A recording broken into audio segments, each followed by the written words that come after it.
ইসলামী আন্দোলন বাংলাদেশ ঘোষণা দিয়েছিল পহেলা মের সমাবেশে জনতার ঢল নামবে, তৈরি হবে নতুন ইতিহাস।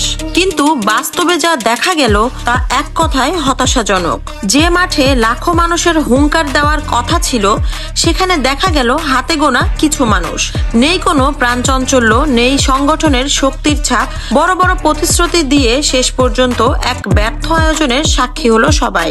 এই সমাবেশ একটি সত্য পরিষ্কার করে দিয়েছে, ফেসবুকে প্রচার আর রাজপথের শক্তিতে আকাশ পাতাল তফাৎ। কেবল অনলাইনে গরম গরম কথা বলে যে জনসমর্থন পাওয়া যায় না, এই ফাঁকা মাঠই তার বড় প্রমাণ। প্রশ্ন হলো, যারা নিজেদের এত বড় শক্তি বলে দাবি করে তাদের ডাকে কেন মাঠ ভরল না? এই সমাবেশ আসলে একটি আয়না, যেখানে ধরা পড়েছে ইসলামী আন্দোলনের সাংগঠনিক দুর্বলতা আর সাধারণ মানুষের সাথে তাদের বিশাল দূরত্ব। রাজনীতি যে শুধু কথার ফুলঝুরি নয়, বরং বাস্তব জনসমর্থনের খেলা, সেটা তারা আবারও প্রমাণ করলো নিজেদের ব্যর্থতা দিয়ে। পহেলা মের মঞ্চ মানেই হওয়ার কথা ছিল শ্রমিকের অধিকার আর মজুরি নিয়ে লড়াইয়ের ডাক। কিন্তু চরমনাইয়ের সেই সমাবেশ থেকে শ্রমিকের ঘাম বা বঞ্চনা নিয়ে কোনো রূপরেখা আসেনি, বরং পুরো আয়োজনটি পরিণত হয়েছিল জামাত শিবিরের বিরুদ্ধে এক পরিকল্পিত বিষাদগারের মহড়ায়। শ্রমিকের নাম ভাঙিয়ে মে দিবসের মঞ্চকে রাজনৈতিক প্রতিহিংসার আখড়া বানানো মেহনতি মানুষের সাথে এক চরম বিড়ম্বনা। অধিকারের কথা বাদ দিয়ে এই যে সস্তা বিদ্বেষের রাজনীতি, এটি প্রমাণ করে ইসলামী আন্দোলন আসলে কতটা লক্ষ্যভ্রষ্ট এবং রাজনৈতিকভাবে দেউলিয়া। সবচাইতে বড় তামাশা দেখালো দেশের তথাকথিত জামায়াত বিরোধী মূলধারার মিডিয়াগুলো। সমাবেশের জনশূন্য মাঠ আড়াল করতে তারা লুফে নিল ফয়জুল করিমের বিষোদগারকে। শ্রমিকের অধিকারের চেয়ে মিডিয়ার কাছে ব্রেকিং নিউজ হয়ে উঠল জামাত বিদ্বেষ। মুফতি ফয়জুল করিমের বক্তব্য শুনে মনে হচ্ছিল তার প্রধান শত্রু বর্তমান সরকার কিংবা জুলুমবাজ কোনো শক্তি নয়, বরং জামায়াতে ইসলামী। তিনি দম্ভ ভরে বললেন তারা নাকি গুপ্ত রাজনীতি করেন না। এই বক্তব্যের পেছনে লুকিয়ে থাকা হীনমন্যতা বুঝতে কোনো রাষ্ট্রবিজ্ঞানী হতে হয় না। আসল সত্য হলো, রাজপথে জনবল দেখাতে ব্যর্থ হয়ে তিনি এখন অন্য একটি ইসলামী দলের বিরুদ্ধে বিষোদগার করে মিডিয়ার কৃপা পাওয়ার চেষ্টা করছেন। যখন দেশের মানুষ অধিকার আদায়ে ঐক্যবদ্ধ হওয়ার কথা ভাবছে, তখন চরমনাইয়ের এই বিভাজনের রাজনীতি কার এজেন্ডা বাস্তবায়ন করছে? নিজের মাঠ ভরাতে না পেরে অন্যের রাজনীতি নিয়ে এই যে হীন আক্রমণ, তা কেবল রাজনৈতিক দেউলিয়াত্বই নয়, বরং সরকারের বি টিম হিসেবে নিজেদের প্রমাণ করার এক নির্লজ্জ প্রচেষ্টা। দর্শক, তিনি আরো বলেছেন তারা নাকি ভোট করেছে ইসলামের জন্য আর জোট ছেড়েছেও ইসলামের জন্য। তার দাবি অনুযায়ী তারা ইসলামের জন্য ক্ষমতা ত্যাগ করতে পারেন, কিন্তু ক্ষমতার জন্য ইসলাম ত্যাগ করবেন না। কিন্তু রাজনৈতিক বিশ্লেষকরা প্রশ্ন তুলছেন, ফয়জুল করিমের এই আস্ফলন কি আদর্শিক নাকি ব্যক্তিগত ক্ষোভ থেকে উৎসারিত? তিনি রাজনীতির শিষ্টাচার ভুলে সরাসরি জামায়াতে ইসলামীর আমির ডক্টর শফিকুর রহমানকে ব্যক্তিগতভাবে আক্রমণ করে বসেছেন। ডক্টর শফিকুর রহমান যখন নিজেকে একটি শহীদ পরিবারের সন্তান হিসেবে পরিচয় দেন, তখন ফয়জুল করিম ব্যঙ্গাত্মক সুরে তার পরিবারের মুক্তিযোদ্ধাদের তালিকা চাইলেন। একজন শীর্ষস্থানীয় আলেমের মুখ থেকে এই ধরনের সার্টিফিকেট খোঁজা কুরুচিপূর্ণই নয়, বরং এটি প্রমাণ করেছে যে তাদের কাছে জাতীয় ইস্যুর চেয়ে ব্যক্তিগত রেষারেষি অনেক বেশি গুরুত্ব পাচ্ছে।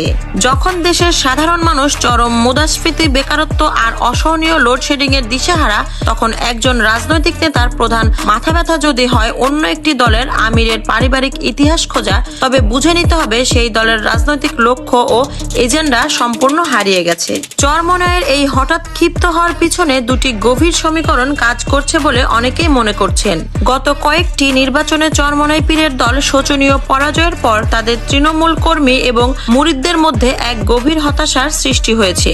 কওমি ঘরানার যে বিশাল তরুণ সমাজ একসময় আবেগে ভর করে তাদের পেছনে ছুটত, তারা এখন বাস্তবতা উপলব্ধি করতে শুরু করেছে। তারা দেখেছে যে চরমনাইয়ের রাজনীতিতে এখন কোনো সুনির্দিষ্ট ভিশন নেই। ফলে কওমি মাদ্রাসার মেধাবী ছাত্র এবং সচেতন কর্মীরা এখন দলে দলে জামায়াতে ইসলামী ও ছাত্র শিবিরের দিকে ঝুঁকছে। এই যে ব্রেন ড্রেন বা মুরিদদের দলত্যাগ এটাই চরমনায়ের নতুন নেতৃত্বের ঘুম হারাম করে দিয়েছে। নিজেদের অস্তিত্ব টিকিয়ে রাখতে তারা এখন জামায়াতে ইসলামের বিপক্ষে নানান ধরনের প্রোপাগান্ডা ছড়াচ্ছে।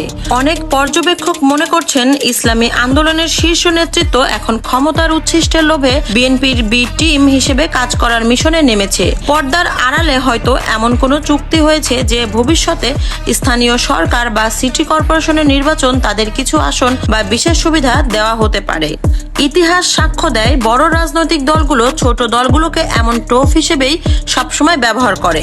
অতীতে জমিয়তে ওলামায়ে ইসলাম বা অন্যান্য ছোট দলগুলোর আসন দেওয়ার প্রতিশ্রুতি দিয়ে শেষ পর্যন্ত তাদের হাত খালি রাখা হয়েছে। চরমনায়ের নেতৃত্ব কি সেই একই ফাঁদে পা দিচ্ছে? ক্ষমতার কাছাকাছি থাকার এই তীব্র বাসনা তাদের আজ এতটাই অন্ধ করেছে যে তারা জামায়াতকে আক্রমণ করে নিজেদের একমাত্র খাঁটি শক্তি হিসেবে প্রমাণের ব্যর্থ চেষ্টায় লিপ্ত হয়েছে। দর্শক, সত্য হলো বাংলাদেশের সাধারণ মানুষ এখন অনেক বেশি সচেতন। তারা দেখেছে রাজপথে কারা ত্যাগ স্বীকার করেছে আর কারা শুধু ভোটের মৌসুমে ইসলামকে ব্যবহার করেছে।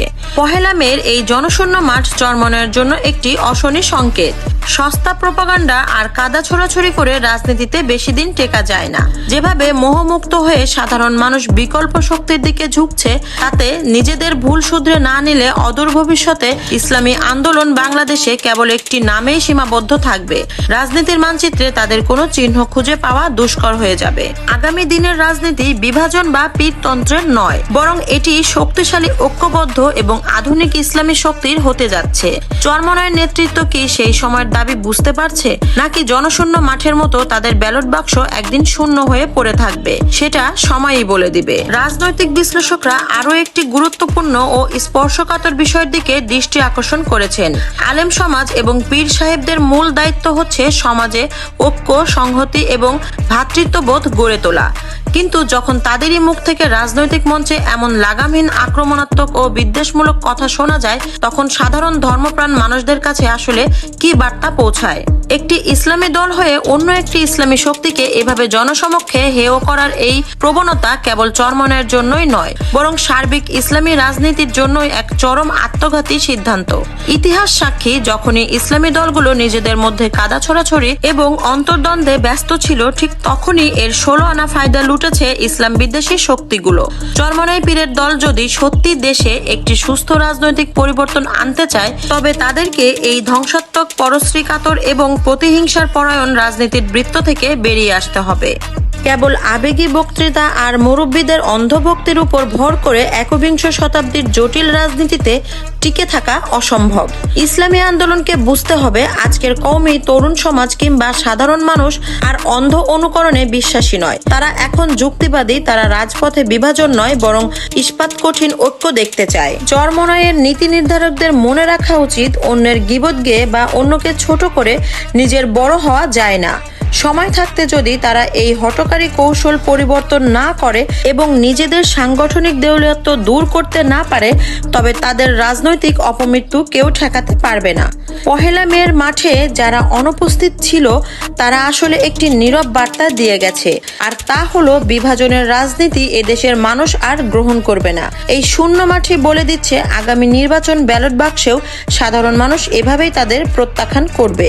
প্রিয় দর্শক, পহেলা মের এই জনবিচ্ছিন্ন কর্মসূচি আর জামায়াত বিদ্বেষী বক্তব্য আসলে কার এজেন্ডা বাস্তবায়ন করছে? চরমনায় কি পরোক্ষভাবে বর্তমান সরকারকেই সুবিধা করে দিচ্ছে, নাকি তারা নিজেদের ব্যর্থতা ঢাকতে এসব প্রোপাগান্ডা ছড়াচ্ছে? আপনার কি মনে হয়? আপনার মস্তিষ্কে থাকা ভাবনা কমেন্টে জানান। নিয়মিত এমন আপডেট পেতে এই ভিডিওটিতে লাইক দিয়ে রাখুন। রাজনীতির পর্দার ওপারের সত্য জানতে আমাদের চ্যানেলটি সাবস্ক্রাইব করে সাথেই থাকুন। আল্লাহ হাফেজ।